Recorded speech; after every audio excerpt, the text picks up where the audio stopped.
Hi, I'm Andrew Holzman. I'm a licensed marriage and family therapist. I work at Family Tree Counseling Associates in Carmel, Indiana. If you wish to reach me, I can be reached at 317-457-8668 or aholzman2 at comcast.net. Be happy to take your call or your email and discuss what you'd like to discuss about these videos or about any other emotional, psychological issue, problem that you'd like to talk about.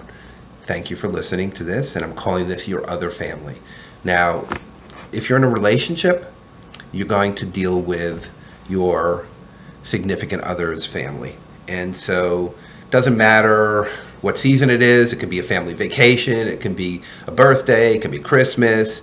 Your spouse's family, dealing with them is going to be a complex mix of joy and stress because they're not your family, and your spouse is going to deal with them differently than you do.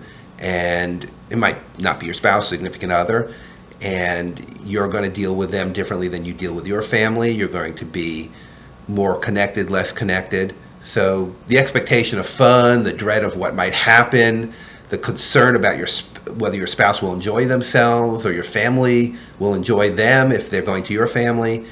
This is powerful and deep in the bone pain for many couples. How you see my family and how you handle your feelings about my family is very, very primal. It's, I can insult my family, but you can't. And so that kind of transfers to spouses too.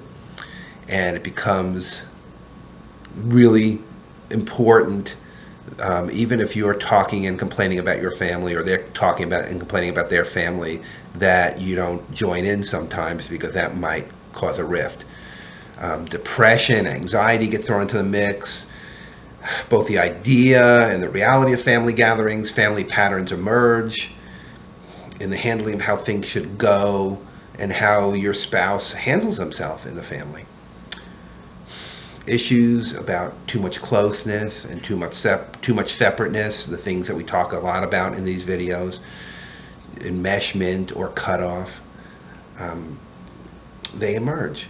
Usually these patterns are very ingrained. So do you find that yourself or your spouse becomes a little kid when they're around their family? Well, those patterns are pretty powerful, and they're more powerful, even more powerful when you're around your family of origin. So those will emerge. Sometimes it's hard to discern how we're acting when we're acting like that, and our spouse may help us see the pattern and may help us see how we're acting.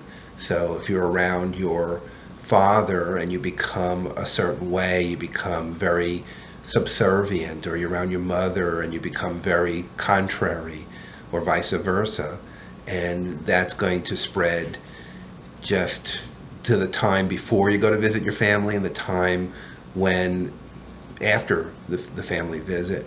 And you and your spouse are going to have to deal with that, and that might be happening to your spouse, and it might be happening when you're dealing with your spouse's family, because they might bring up things as well. Depending on what they're like, how you get along with them, that's going to be a powerful family issue as well. So there always seems to be one side of the family, at least, that is more problematic for the couple. Sometimes for many wounded individuals, I don't like mine, I don't trust yours, or competitive individuals, I won't enjoy the visit to your family because you don't enjoy the visit to my family. It's both sides of the family. So it can be, if you're wounded by your family, you're not going to trust much unless the other family is very, very comforting and warm and understanding, and you're open to it. But if you're that wounded, you might not be open to it. And if you're competitive and your spouse is not so comfortable with your family, you're not going to enjoy the other family, just in spite sometimes. So for some couples, it's a drawn-out nightmare of fights and hurt feelings, trying to figure out how to coordinate going to see my family or your family. Couples seem to handle the family visits in several possible ways. Some couples, of course, enjoy the interaction and they spend time with the other family and maybe even like the other family more than their own family. Some couples get along with both sides and have decided on how to handle the variations of closeness and distance, many couples, though, encounter stress. And in balancing couplehood and extended family, for those who see their partner's family differently and challenge the long-held beliefs that your partner holds about their family and the patterns that have happened, that have built up, several other patterns emerge in the relationship with your spouse. Either they continually battle about it, never seeing or validating the other's pain. The battle creates a pain of having to defend family and the confusion as to why your spouse acts in ways that make it difficult for them to enjoy your wonderful family, or conversely, having to explain why you're feeling excluded from the other family, and regardless of how much you try, they won't accept you.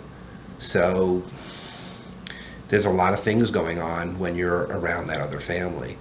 You're dealing with your spouse, you're dealing with your own feelings about family. You may feel like you're great and they don't get you because the family is too enmeshed and you can't break into them, so you're not accepted. You go to a wedding and you see this warm family that's always interacting and talking, but you feel left out, or you just cut off and avoid the family because they either don't accept you, or you're not ready for them to accept you, or you don't want them to accept you. It's complex. And then you're dealing with your partner's feelings about how you're acting towards their wonderful family, or towards their rotten family. They might need support in you saying, "Oh, they're so terrible, they're so bad," when maybe you don't see them as so bad, and you try to rescue her or him, rescue in a sense from feeling the way they're feeling, and that is going to be a conflict. So a partner may say nothing, go to family and quietly resent it, and pout, passively acting out their anger at a later time. This results in making the other partner pay for their inability to say no. So if I don't want to go to your family, and I go anyway because I'm too codependent, I'm too passive, and I'm going to sit there and I'm going to sulk, I'm going to be angry, I'm going to be non-interactional, then that's not going to be much fun. But I can say, "Well, I'm a good guy, at least I went, I traveled all the way to fill in the blank, and I went with you." Well, that's kind of a halfway measure, I think, at best, and usually worse than just saying no, just saying, "I'm not ready to do it, I'm not comfortable with doing it." So another choice is to give up the fight and see the family separately, like I said previously, effectively splitting up during the time that they could repair some primal family of origin hurt. This couple is tired of fighting, not only for the issue, but for the marriage and the connection to each other sometimes. So this can be a bigger issue. Doesn't have to be, but it can be a bigger issue than just seeing family, because you're really just not even trying anymore. You go to your family, I'll go to mine. That might be indicative of some deeper wound in this relationship where they can't work out issues when they're cut off from each other. The other family will never be like yours. Even if you were uncomfortable, rejected, out of place in your family of origin, it was still what you knew and what you were comfortable with. So even if you were abused or ignored or rejected, this is what you know. And so the other family is going to be uncomfortable. It's hard to psychically and emotionally reject what felt correct, even if you think you've put it behind you, and maybe even especially if you think you've put it behind you. And so you're going to be acting from that woundedness, from that pain, and the other family may not have a chance to connect with you, and for you to connect with them. It can be even harder if you felt comfortable in your family of origin. Why is the person you love not getting it? It's easy to blame your partner. It creates a rift, and it's easy for you to know what's a comfortable and happy family situation, and you don't feel comfortable and happy in your partner's family. And they don't get it. They don't understand. My family was great, and your family's not so great. And why don't you understand what I'm going through here? I feel cut off. I feel not important in this family, not loved in the way I was feeling in my family. That might be a hard one to deal with too if you're not insightful enough or aware enough of that you can be in this other family in a different way if you really are trying, or if you really can try. So a lot of this has to do with how wounded we are, and we often don't see that. We often don't see how wounded we are in our family of origin and how it affects our relationship with our spouse or partner, and how it also affects that other family relationship. So say you've lost a parent, and your spouse's father comes in and wants to act like your father, or your spouse's mother comes in and wants to act like your mother. That might feel great, or that might bring up resentment. It can go either way. It just depends on, can you talk about it with your partner and talk about what you're feeling, or talk about with the person who's trying to be close to you, because it sounds very loving for that person to be loving and accepting and close, and it might be exactly what you need. It might be a wonderful thing, or it might be something that feels like, no, you can't replace the person who loved me and who's gone. It just depends on who you are and how you feel, and it's worth talking about as opposed to acting out and sulking and pouting and ignoring and not dealing with what's going on in your life. So distance and enmeshment are the culprits.